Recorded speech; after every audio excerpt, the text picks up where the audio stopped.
இன்றைய தியான வார்த்தை ஏசாயா 30:21. நீங்கள் வலதுபுறமாய்ச் சாயும் போதும் இடதுபுறமாய்ச் சாயும் போதும் வழி இதுவே, இதிலே நடவுங்கள் என்று உங்களுக்கு பின்னாலே சொல்லும் வார்த்தையே உங்கள் காதுகள் கேட்கும்.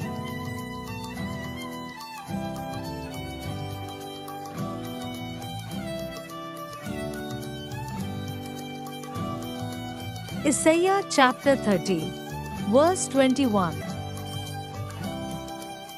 And your ears shall hear a word behind you, saying, This is the way, walk in it, when you turn to the right or when you turn to the left.